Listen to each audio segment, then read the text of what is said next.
On annonce un peu partout le remplacement de Robert Nouzaré, enfin son départ. Oui, c'est fort possible. 23 heures, rien à dire pour l'instant. Non, j'ai quitté Robert après le match de Monaco-Caen et il est prévu qu'on se rencontre dès son retour de Paris avec les joueurs. Normalement des choses à nous annoncer demain matin. Oh, mais c'est certain que de toute façon, Robert et le club vont se quitter, mais nos relations ont toujours été bonnes et je pense qu'on se quittera en bon terme.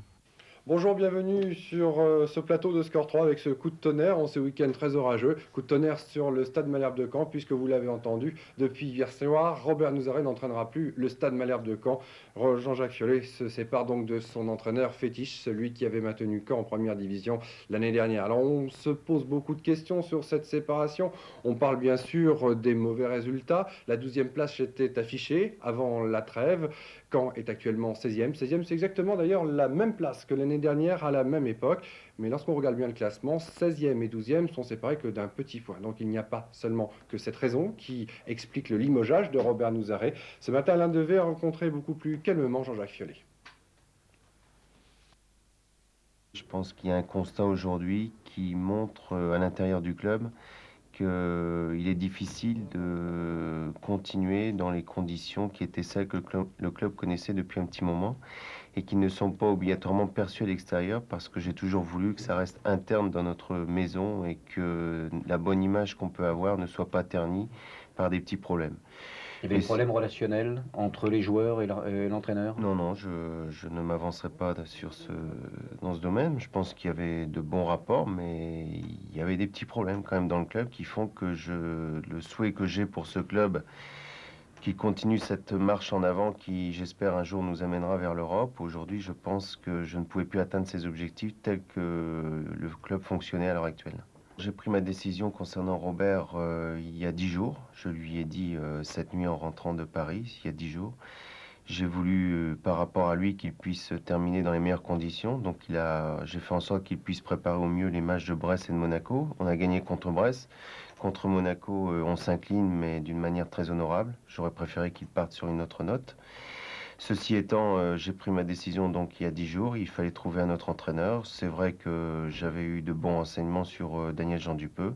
Je l'ai rencontré dans ces 8 derniers jours, une fois. Je le rencontrerai à nouveau aujourd'hui et on concrétisera notre accord. Vous l'avez entendu, le nouvel entraîneur du Stade Malherbe de Caen, c'est donc Daniel Judepeu. On reviendra sur le portrait de cet homme tout à l'heure. Pour l'instant, un petit hommage à Robert Nouzaré, car ce n'est pas parce qu'il part aujourd'hui de Normandie qu'il a totalement échoué.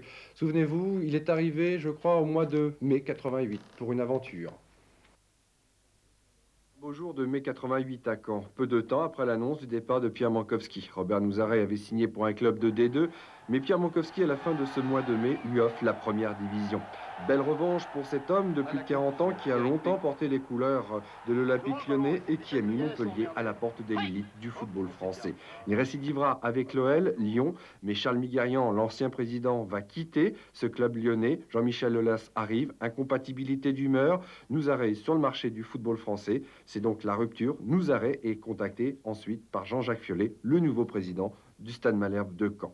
Domergue, Rick Steen de Britannique signe à Caen. Nouzaré met un jeune à l'essai dans ce groupe pendant cette saison. Fabrice Divert, début catastrophique, mais l'équipe dirigeante est soudée. Les joueurs aussi. Nouzaré est serein. Il travaille. Le miracle aura lieu. Caen reste en première division, mais déjà des bruits circulent. À chaque fois, Jean-Jacques Fiollet coupe court à toutes ces rumeurs. Nouvelle saison 89-90, la 12e place est affichée pour la trêve. Européen en 4 ans, c'est le souhait des dirigeants. Nouveau nom, nouvelle équipe, résultat en dents de scie, Nouzaré sort Domergue en début de saison. Définitivement, c'est le début de la fin. Les résultats ne sont pas si mauvais. Victoire sur Nantes, sur Bordeaux, match nul contre Monaco, mais beaucoup de défaites à l'extérieur. L'entraîneur canet est sur un siège éjectable. Le climat se pourrit, on accuse la presse des rumeurs, c'est la pagaille, insoutenable pour Nouzaré, tâtonnement des dirigeants du SMC pendant plusieurs semaines. Depuis hier, l'histoire d'amour se termine. Jean Dupeux, le nouvel entraîneur de l'équipe de Caen, est un ami de Domergue. À coup sûr, l'effet boomerang a joué pour Robert. On espère bien sûr avoir Robert Nouzaret au cours de ce journal, au moins par téléphone. On essaye de le contacter. C'est donc la trêve dans ce championnat de France de football. Et le nouvel entraîneur, celui qui va prendre les rênes de ce Stade Malherbe de Caen, eh bien vous allez le voir, c'est donc Daniel Jean Dupeux, un Suisse, un Helvétique, ancien joueur de Toulouse, de Bordeaux. Il a fait monter Toulouse en première division. Il était l'entraîneur de l'équipe nationale helvétique depuis septembre. Je vous le disais, un copain de Jean-François Domergue. Il est toujours resté en contact avec le milieu du football. Il a mis fin à sa carrière sur une blessure il y a à peu près 5 années. Donc un très très bon joueur, Daniel Jean Dupeux. Il doit encore faire ses preuves comme entraîneur. On devrait donc avoir la signature de Daniel Jean Dupeux dans la semaine. Le match Monaco-Caen, le petit déclic donc qui a fait partir Robert Nouzaret, devient peut-être un peu plus anecdotique, mais je vous propose tout de même de revoir cette défaite. Et pourtant, Caen avait mené la marque en principauté. Avec le théâtral Robert Wurtz pour arbitre prolongé jusqu'en fin de saison et qui ne laisse jamais indifférent, le match démarre en fanfare sur cette action Meige-Dib qui échoue de peu au deuxième poteau. Le goal adverse a eu chaud. Il faut attendre ensuite la 23e minute pour voir Ettori se distinguer sur sa ligne face à une offensive d'Iverstein que le capitaine monégasque parvient à stopper en 2 temps. Monaco domine, mais Caen opère rencontre et à la 27e minute, de loin, Rio alerte sur la gauche le dangereux d'hiver libre de tout marquage qui déboule et ne se pose pas de questions. Un froid dans le stade et la bronca contre les monégasques assez apathiques. 4 minutes plus tard, attelé, lancé par Meige et pris en sandwich et fauché par Fournier, l'homme en noir n'hésite pas et Ramon Diaz, l'exécuteur des hautes œuvres, botte à contre-pied. Le portier canet ne peut que constater score de parité jusqu'au repos. On repart de la même façon en deuxième mi-temps avec Montagnier qui sauve dans les jambes de Dib. Le gardien normand récidivant 2 minutes plus tard sur un mouvement Puel-Ferrat-Châtelet et Meige au geste final. Miracle ensuite lorsque Diver part au but et Mendy intervient in extremis sur le poteau gauche. Ettori pouvait être battu.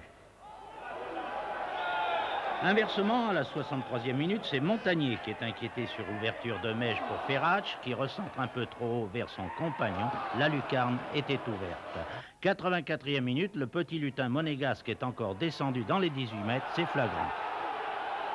J'allais frapper le ballon, le gars m'a carrément tiré par le maillot à 2 reprises et puis il m'a poussé après. Je crois que tout le monde a vu cette faute, sauf l'arbitre. Il est tombé ou il a été tombé. Personnellement, je n'ai rien vu de frauduleux. J'étais peut-être placé à l'aile gauche, de là où je vois, je ne trouve rien de spécial. Répétition, il y avait effectivement faute, mais on ne peut accuser M. Wurtz masqué et honnête, et en tout cas pas infaillible. La récompense vint cependant peu après. Valéry, Dib et Meige au tir concluant. Monaco respire et sauve l'honneur à domicile. Quand on engage un match avec notre état d'esprit, en tenant compte que la différence d'opposition doit nous obliger à être très attentifs pendant 1h30, chose qui nous a permis de prendre des points à Saint-Étienne et au Racing. Je pense que c'est dommage qu'on n'ait pas eu cet état d'esprit pendant 1h30 complètement, parce que je pense qu'on méritait beaucoup mieux en fonction de l'organisation qu'on avait mise en place et puis des occasions de but qu'on s'est créées. Mais dans ces cas-là, lorsqu'on subit une certaine pression tout à fait logique, il faut être attentif jusqu'au bout. Ce match-là a été indécis du début à la fin. Les deux camps menés au score, s'est fait remonter.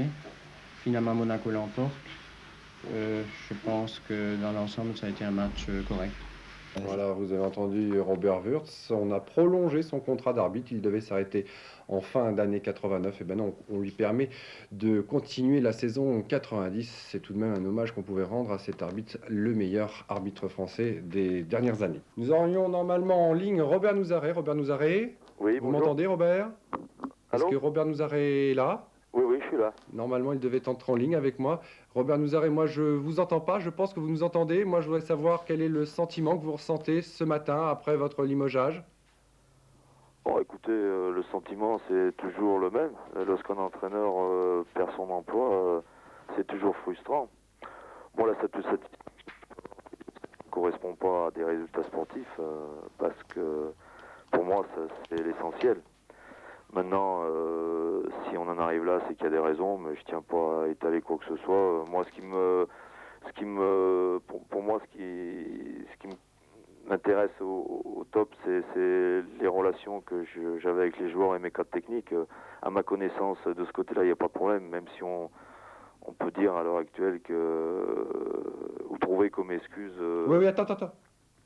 que j'ai peut-être eu des problèmes, mais moi, à ma connaissance, comme je suis quelqu'un de très direct, très honnête et qui dit tout haut ce que d'autres pensent tout bas, il est certain que dans ces cas-là, on a plus tendance à recevoir des coups de poignard ou des choses comme ça, mais moi, ce qui m'intéressait, c'est de ne pas arriver à une situation identique parce que Le temps de vous avoir aussi ce soir de visu. Je vous remercie pour votre intervention en direct sur le plateau de Score 3.